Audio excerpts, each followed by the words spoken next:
जगन्नाथ की मूर्ति निर्माण की अनसुनी कहानी। जो रहते हैं उजालों में, जो रहते हैं अंधकार में, जो रहते हैं शब्दों में, जो रहते हैं निशब्द में, जो रहते हैं ब्रह्मांड के शून्याओं में, रहते हैं पृथ्वी के पूरी परिपूर्णताओं में, वो रहते हैं बच्चों की किताबों में, वो रहते हैं साधुओं के रुद्राक्ष में। अंधे की आंख है वो, लंगड़े की बैसाखी है वो, जन्म मृत्यु जीवन यौवन, सूर्य चंद्र ग्रह नक्षत्र, इस संसार के जीवन मृत्यु चक्र में सदा सर्वदा वो ही विद्यमान है, जो है जगत के नाथ प्रभु श्री जगन्नाथ। दोस्तों, ओडिशा अपने जगन्नाथ मंदिर के लिए पूरी दुनिया में प्रसिद्ध है। हर साल लाखों की संख्या में श्रद्धालु यहाँ आते हैं। पर क्या आपको पता है पुरी में जगन्नाथ संस्कृति कैसे शुरू हुई, इसके पीछे की क्या कहानी है और है ब्रह्म पदार्थ जो जगन्नाथ को जीवित रखता है? जानने के लिए इस वीडियो को बिल्कुल अंत तक देखें। कहा जाता है कि मध्य भारत में इंद्रघुम्न नामक एक राजा रहते थे। उनकी राजधानी का नाम अवंती था। वे भगवान विष्णु के बहुत बड़े भक्त थे और हमेशा भगवान विष्णु के दर्शन के लिए इच्छुक रहते थे। एक बार ऋषि घूमते हुए उनके महल में आ पहुँचे और कहने लगे, राजन, ओडिशा में भगवान विष्णु के भव्य रूप नीलमाधव को पूजा जाता है, लेकिन वह जगह ओडिशा के कौन से हिस्से में है, ये आपको पता लगाना होगा। ये बात सुनते ही राजा इंद्रदुम्न बहुत आनंदित हो उठे और तुरंत महल के मुख्य पुजारी के भाई विद्यापति को आदेश दिया कि वे ओडिशा जाकर नीलमाधव की खोज करें। राजा के अनुसार विद्यापति ओडिशा भ्रमण करने निकल पड़े।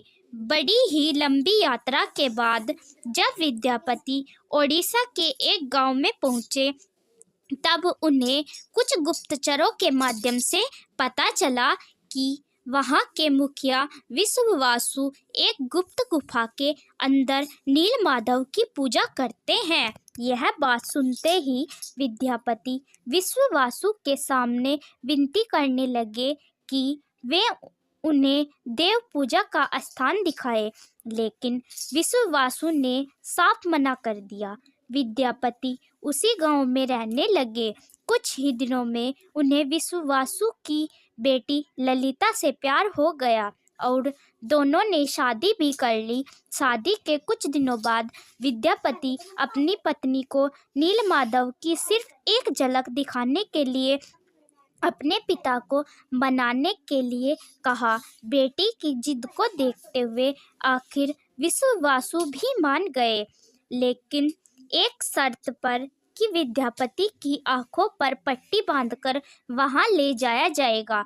पर विद्यापति ने बड़े ही चालाकी से अपने साथ कुछ सरसों के दाने ले गए और गुप्त गुफा तक पहुंचने के रास्ते को याद रखने के लिए रास्ते में सरसों के दाने गिराते गए।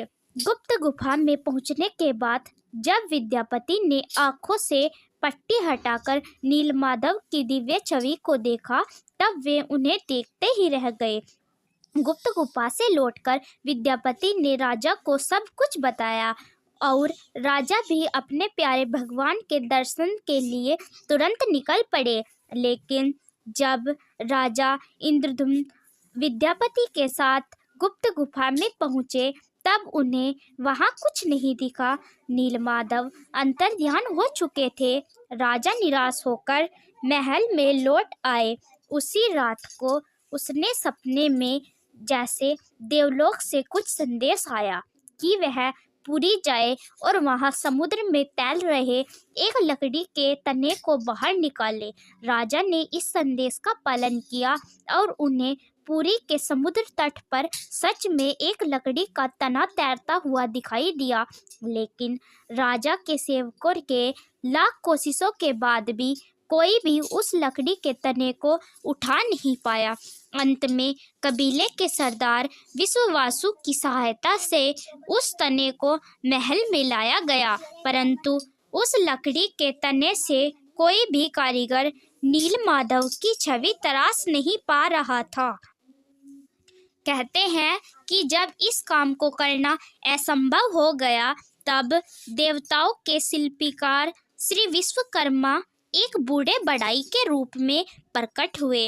उन्होंने राजा को भरोसा दिलाया कि वह मूर्ति निर्माण कर सकते हैं, लेकिन कुछ शर्त पर, कि वे भगवान विष्णु की मूर्ति को 21 दिन में बनाएंगे और अकेले ही बनाएंगे। कोई भी उनके काम में बाधा न डाले।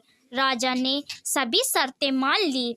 लोगों को सिर्फ आरी, छीनी और हथौड़े की आवाज़ सुनाई देती थी, लेकिन 15 दिन बाद जब रानी को कोई भी शब्द सुनाई नहीं दिया, तब वह घबरा गई। उन्होंने सोचा कि बूढ़ा कारीगर शायद भूख प्यास से मर गया होगा। इसीलिए रानी गुड़ीचा ने दरवाज़ा खोलने के लिए राजा के सामने जिद की।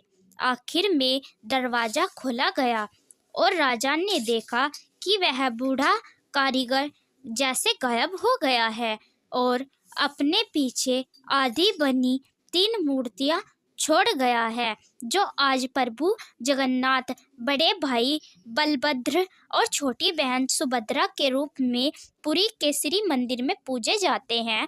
अब आपने देखा होगा कि श्री जगन्नाथ मंदिर के भगवान के हाथ पैर आधे बने हुए हैं, जिसका कारण यही बताया जाता है।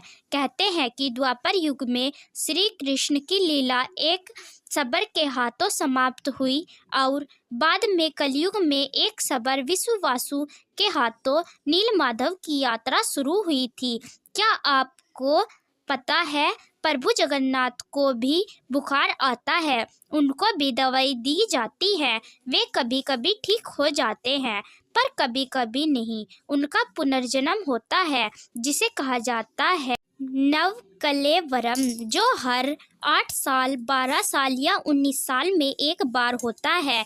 उस समय उड़ीसा सरकार पुरी में अंधकार का ऐलान करती है और कुछ खास पुजारी आँखों और हाथों पर लाल कपड़ा बांधकर पुरानी मूर्तियों से कुछ रहस्यमयी चीज को निकालकर नई मूर्तियों में लगा देते हैं। यह कहा जाता है कि ब्रह्म पदार्थ, ब्रह्म जो जीवन का प्रमाण देता है, जैसे प्रत्येक मनुष्य के शरीर में आत्मा होती है, उसी प्रकार प्रभु जगन्नाथ के शरीर रहता है। ये ब्रह्म या परमात्मा यही कारण है कि प्रभु जगन्नाथ दुनिया के एकमात्र जीवित भगवान हैं, जो भक्तों की पुकार सुनते हैं, समझते हैं और इच्छाओं को पूरा भी करते हैं। ब्रह्म को लेकर हमेशा सवाल उठते रहते हैं। भक्त हो या संत, खोजकर्ता हो या शोधकर्ता, हर कोई ब्रह्म की सच्चाई जानना चाहता है। लेकिन आपको बता दूं, आज तक किसी को भी नहीं पता आखिर यह ब्रह्म क्या है। कुछ लोगों के अनुसार यह श्री कृष्ण या बुद्ध के अवशिष्ट अंश हैं और कुछ लोगों के अनुसार यह एक तांत्रिक शक्ति या फिर एक पारलौकिक शक्ति है और कुछ लोगों के अनुसार यह एक पवित्र आभूषण या फिर एक दुर्लभ पदार्थ है। कहा जाता है कि जब श्री कृष्ण जी ने इहलोक छोड़ा था, तब एक शबर ने ही उनका अंतिम संस्कार किया था, लेकिन उस समय श्री कृष्ण का हृदय आग में जला नहीं था, जिसे शबर ने उस हृदय को एक लकड़ी के तने में रखकर समुद्र में प्रवाहित कर दिया था, जो बहते बहते पुरी के समुद्र तट पर पहुंचा और फिर उस लकड़ी के तने से राजा इंद्रधुम्न ने अपने प्रभु जगन्नाथ की मूर्ति का निर्माण करवाया। यह थी प्रभु जगन्नाथ की मूर्ति निर्माण की जानकारी। दोस्तों, आपको ये कहानी कैसी लगी, कृपया कमेंट में ज़रूर बताएं।